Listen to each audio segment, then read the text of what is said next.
தென்னிந்தியாவின் ஜாலியன் வாலாபாக் என்று அழைக்கப்படும் பெருங்காமநல்லூர் தியாகிகளின் நினைவு நாளில் அவர்களின் வீரத்தையும் தியாகத்தையும் போற்றி வணங்குகிறேன். பெருங்காமநல்லூர் தியாகிகள் அதிகாரத்திலும் அடிமைத்தனத்திற்கும் எதிராய் கொடுங்கோன்மை சட்டத்தை எதிர்த்து போராடியவர்கள் என்றும் அதிமுக பொதுச் செயலாளர் எடப்பாடி கே பழனிசாமி பெருமிதம். சட்டமன்றத்தில் எதிர்க்கட்சித் தலைவர் எடப்பாடி கே பழனிசாமி பேசும்போது வழக்கம் போல் அரசியல் காழ்ப்புணர்ச்சியால் நேரலையை துண்டித்து விடிய அரசு அராஜகம். மக்கள் பிரச்சனையை கேள்வியாக எழுப்பினால் நேரலையை துண்டித்து அராஜகத்தில் ஈடுபடுவதுதான் திராவிட மாடலா என மக்கள் கேள்வி.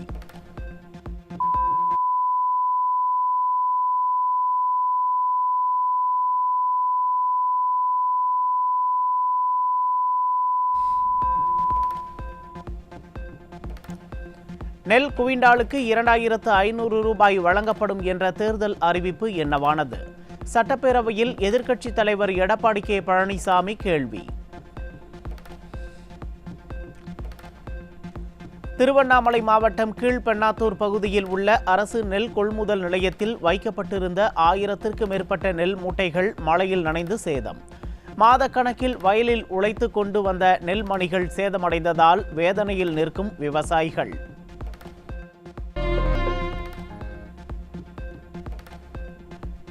திமுக ஆட்சிக்கு வந்து 4 ஆண்டுகள் ஆகியும் கரும்பு டன் ஒன்றுக்கு 4500 வழங்கப்படும் என்று அறிவித்தது என்ன ஆனது?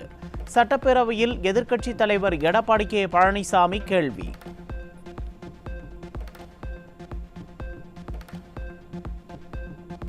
விழுப்புரம் மாவட்டத்தில் உள்ள செஞ்சி அரசு ஒழுங்குமுறை விற்பனை கூடத்தில் திறந்த வெளியில் வைக்கப்பட்டிருந்த 4000 நெல் மூட்டைகள் மழையில் நனைந்து சேதம்.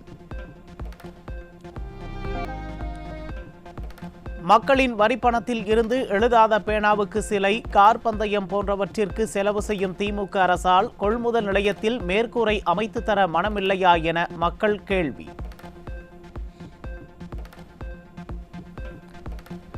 செங்கல்பட்டு மாவட்டம் திருப்போரூர் அருகே உள்ள சிறுகுன்றம் மற்றும் திருவடிச்சூலம் ஆகிய பகுதிகளில் அரசு நேரடி நெல் கொள்முதல் மையங்களில் மேற்கூரை இல்லாததால் 200க்கும் மேற்பட்ட நெல் மூட்டைகள் மழையில் நனைந்து சேதம்.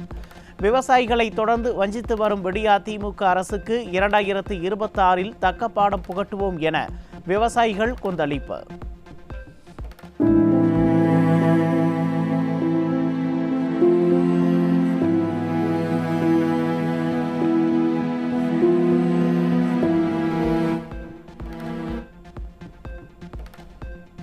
செங்கல்பட்டு மாவட்டம் மதுராந்தகம் அரசு நேரடி நெல் கொள்முதல் நிலையத்தில் 10,000க்கும் மேற்பட்ட நெல் மூட்டைகள் மழையில் நனைந்து சேதமடைந்ததால் விவசாயிகள் வேதனை.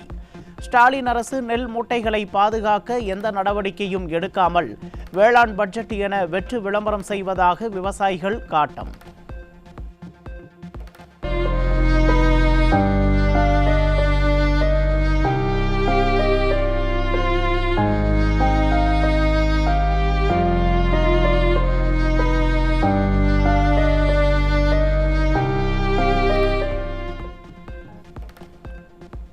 கள்ளக்குறிச்சி மாவட்டத்தில் மல்லாபுரத்தில் இருந்து சங்கராபுரத்திற்கு இயக்கப்பட்ட அரசு பேருந்தின் மேற்கூரை ஒழுகியதால் மாணவர்கள் அவதி.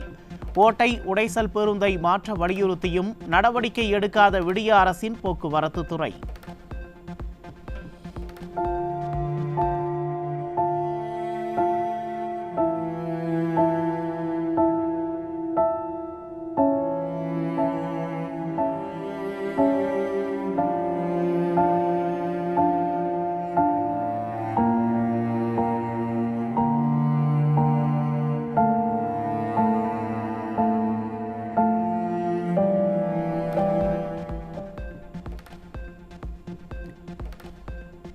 சென்னை கிழக்கு கடற்கரை சாலையில் சில மணி நேரம் பெய்த மழைக்கே சாலையில் தேங்கிய மழைநீரை வெளியேற்ற போதிய உபகரணங்கள் இல்லாததால் வாளியை கொண்டு மழைநீரை வெளியேற்றிய தூய்மை பணியாளர்கள்.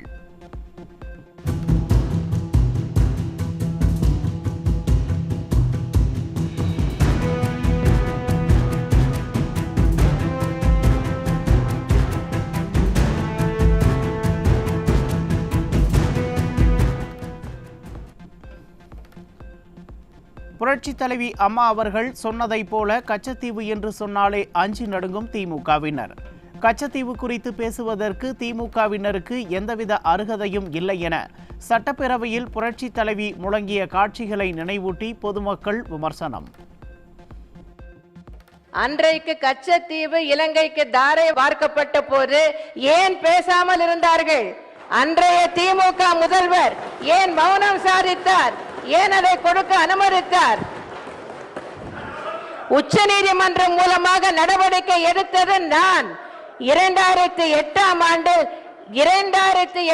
ஆண்டில் மத்திய அரசை அணுகி எந்த பயனும் இல்லை என்று தெரிந்த பிறகு நான் தனிப்பட்ட முறையில் அனைத்து இந்திய அண்ணா திராவிட முன்னேற்ற கழகத்தின் பொதுச் செயலாளர் என்ற முறையில் உச்ச நீதிமன்றத்தில் வழக்கு தொடர்ந்தேன். நான் தனிப்பட்ட முறையில் அனைத்து இந்திய அண்ணா திராவிட முன்னேற்ற கழகத்தின் பொதுச் செயலாளர் என்ற முறையில் உச்ச நீதிமன்றத்தில் வழக்கு தொடர்ந்தேன். தனிப்பட்ட முறையில் அனைத்து இந்திய அண்ணா திராவிட முன்னேற்ற கழகத்தின் பொதுச் செயலாளர் என்ற முறையில் உச்ச நீதிமன்றத்தில் வழக்கு தொடர்ந்தேன்.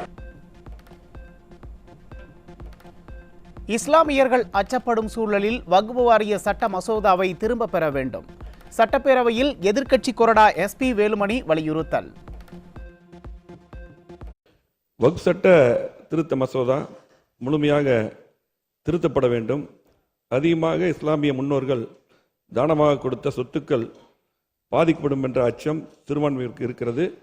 மத்திய அரசு சிறுபான்மையினருடன் கலந்து அச்சத்தை போக்கும் வகையில் சட்ட திருத்தம் கொண்டு வர வேண்டும். மக்களவையில் நிறைவேற்றப்பட்டுள்ள வக்ஃப் வாரிய சட்ட திருத்த மசோதாவை திரும்ப பெறுவதற்கு அரசு எடுக்கும் நடவடிக்கைக்கு அதிமுக ஆதரவாக இருக்கும். சட்டப்பேரவையில் எதிர்க்கட்சி கொறடா SP வேலுமணி பேச்சு. இந்த பிரச்சனையை பொறுத்தளவுக்கு இந்த சட்டத்தை திரும்ப பெற வேண்டும். அரசு எடுக்கக்கூடிய இந்த பிரச்சனையை பொறுத்து அரசு எடுக்கக்கூடிய அத்தனை நடவடிக்கைக்கும் அதிமுக ஆதரவாக இருக்கும். வரும் சட்டமன்ற தேர்தலில் அதிமுக கூட்டணி அமோக வெற்றி பெறும். 2026ஆம் ஆண்டு மீண்டும் அதிமுக ஆட்சி அமையும் என முன்னாள் அமைச்சர் SP வேலுமணி திட்டவட்டம். அம்மாவுடைய ஆட்சி எடப்பாடியார் தலைமையில் அமைய வேண்டும் என்று எதிர்பார்க்கிறார்கள். கண்டிப்பாக வருகின்ற சட்டமன்ற தேர்தல் 2026 மீண்டும் எடப்பாடியார் அவர்கள் முதலமைச்சராக வருவார்கள். விடுபட்ட திட்டங்களை திமுக செய்யாத திட்டங்களை எல்லாம் எடப்பாடியார் செய்வார்கள். சென்னை திருவொற்றியூர் ரயில் நிலையத்தில் 21 வயது கல்லூரி மாணவியிடம் பாலியல் சீண்டலில் ஈடுபட்ட காமுகன். அப்பா ஸ்டாலின் ஆட்சியில் பெண்களுக்கு பாதுகாப்பு இல்லை என மக்கள் வேதனை.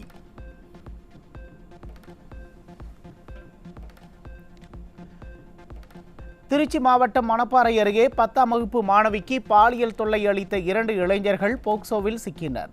நிர்வாக திறனற்ற ஸ்டாலின் ஆட்சியில் நாளுக்கு நாள் சிறுமிகளுக்கு எதிரான பாலியல் குற்றங்கள் அதிகரித்து வருவதால் பெற்றோர்கள் வேதனை.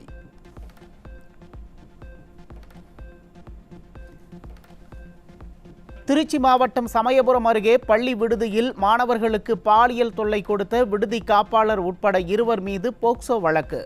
ஸ்டாலின் ஆட்சியில் மாணவிகளுக்கு மட்டுமின்றி மாணவர்களுக்கும் பாதுகாப்பு இல்லாத சூழல் நிலவுவது பெற்றோரிடையே பேரதிர்ச்சியை ஏற்படுத்தியுள்ளது.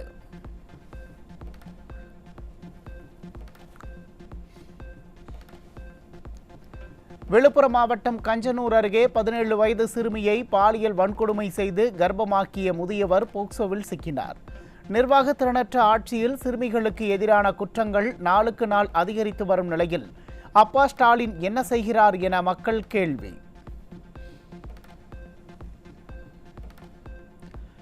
சென்னை கொடுங்கையூரில் 200 போதை மாத்திரைகளுடன் 5 பேர் சிக்கினர். வெளியூர்களிலிருந்து போதை மாத்திரைகள் வாங்கி சென்னையில் கல்லூரி மாணவர்கள் இளைஞர்களை குறிவைத்து விற்பனை செய்வதற்காக வைத்திருந்தது அம்பலம்.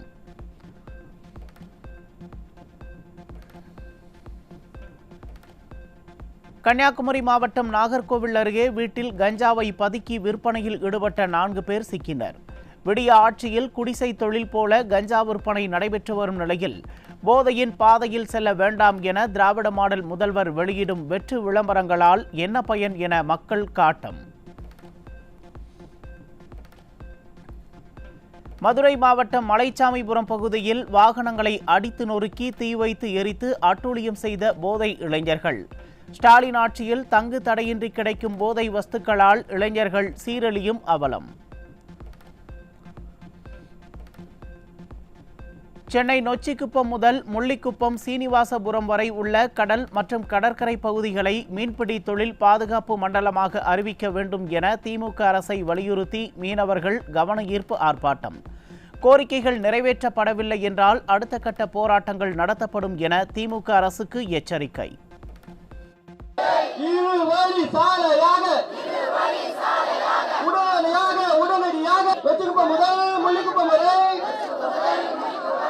கடல் மற்றும் கடற்கரை